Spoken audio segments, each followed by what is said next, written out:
Welcome back to the Moralis channel. My name is Ash, and today I want to share with you a glimpse of what I believe is going to be the future of the internet and how you can integrate that into your own website via Moralis and Web3.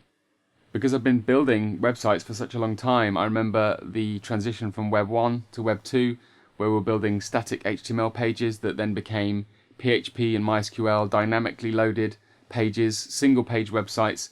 That now the transition from Web 2 to Web 3, I can see that one of the big pillars of why we're going to be using Web 3 is that it's going to be saving the user time, where there's going to be no more sign up pages. There's not going to be any sign up or login fields to fill in, because all of your favorite websites, you're going to be able to connect to them via a wallet.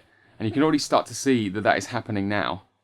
It's probably quite daunting to integrate Web 3 into your website, but actually I'm going to show you today that it's very simple via Moralis, and how you can save you as a developer and the user a lot of time. So first, let's show you the website that I've built that we're currently working with.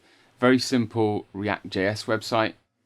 Very simple single page with some menu links and user functionality. We want our users to be able to interact with our website, but currently we're asking them to waste their time filling in forms for us, which we don't want them to do that. That's wasting their time. We want them to get the maximum value out of our website via the user functionality, but we don't need to be doing this. So instead of this, we're going to strip out this form, this sign up component, and we're going to integrate via Moralis some Web3 wallet connection functionality. So the first steps to integration are to open our .env file in our React.js codebase, and we're going to create our Moralis server instance, and we're going to enter the details of that server instance in our environment variables file. So let's go and do that now. So we go to moralis.io. In fact, I've already got a window open here. So in our Moralis account, we're going to go and create let's just create a mainnet server. Let's call it Web3 user demo London. So you can select multiple chains. You could select multiple chains, devnet, testnet. It doesn't matter. The principle is that we want to get a unique address via the blockchain, via whatever blockchain we're selecting, and then link that to a user in our Moralis server instance. So the user that's interacting with our website is linked to an address on the blockchain.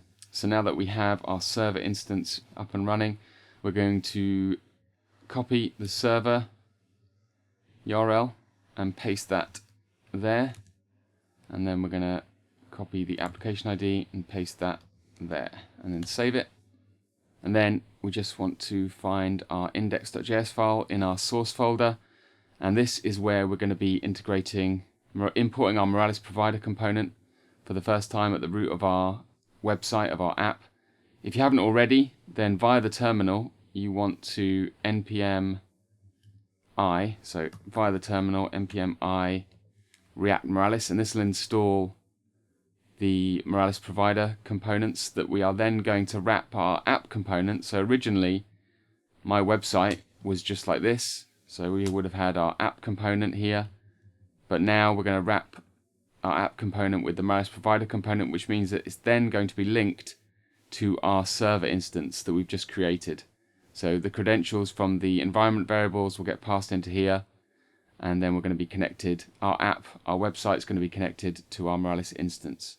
The next step really is to visit the Ethereum boilerplate and copy these files and integrate them into your source folder here. So we've got account.js, blocky.jsx, address, which contains the address component, so from the boilerplate, and then helpers and providers. And this is all the dependencies you need to create the most basic user integration into your React.js website. So then let me show you what we've got now. Currently, we've got this user form component in our navigation. So when you click on one of the links, it loads the sign up form. This is the sign up form here. So instead of that, what we're going to do is, I've commented it out. let's comment it in. So I've created a connect component, which the connect component just feeds into our account component from the boilerplate. So this is just a page. We've got a container with a box. These are just divs. All we need to do here in order to strip out the form is we're going to use our connect component, which displays the account component. And let's import that. Let's comment that out. Save it. And then we're just going to run our app again.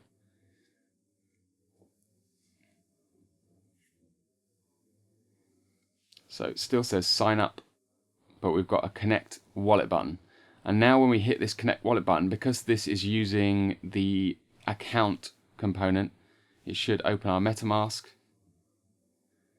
And then we're going to sign it to say, yes, I want to connect. And then it's using the account component to display some user information. So this is the same user as I have logged into my MetaMask. So 2A2, 2A2, this is the user. And then we can even have a click on the Polygon Explorer to see what we've been up to. But yeah, and then you can disconnect the wallet. Now that we've connected via our wallet, we don't need it to say sign up anymore. So what we'll do instead is we'll go to overlay, we'll go to our nav. So it's the nav component that has the actual clickable links. Here we go.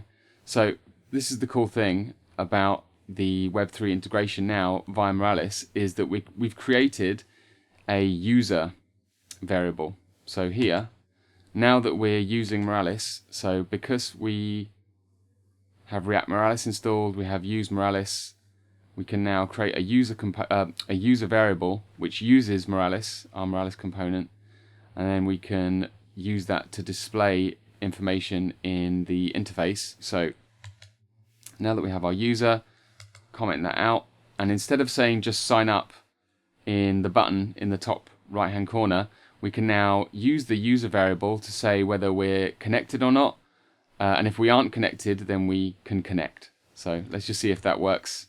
Very simple integration. There we go, switches to say connect, and then when we connect our wallet, it should say connect. And it's just a very simple implementation of the user functionality that you can get with the Moralis integration. There we go, so it says connected. So throughout our app now, not only are you able to utilize variables like user from the wallet that is connected, you can also use the data that has been saved automatically to your server instance. So it's almost like having an instant CMS without having to do all the hard work on the back end or even the front end really. We've got a new class, we've got a class here of user, and there's been an object saved in it, and it is the ETH address of the user that has just accessed the website. So all the functionality that you could ever imagine with a database, a CMS, you can now get through a Moralis server instance integration. So this swapping out of components for this Moralis integration is the very basic principle of what a Web3 user integration is going to be in the future. But what I recommend that you do next is download this code base from the repository down in the description. Integrate a Moralis server instance of your own with this basic demo website, and then from there I think you'll be able to see how you can then further integrate other functionality from the Ethereum boilerplate into a website like this. Any React.js website, you'll be able to do very, very easily adapt this code to be able to integrate a Web3 user into it using Moralis. But that's all I've got time for today. Thank you so much for watching. I hope this helps. If you've got any questions, leave them down below. Join me in the forum or the Discord. Happy biddling, and I'll see you in the next one.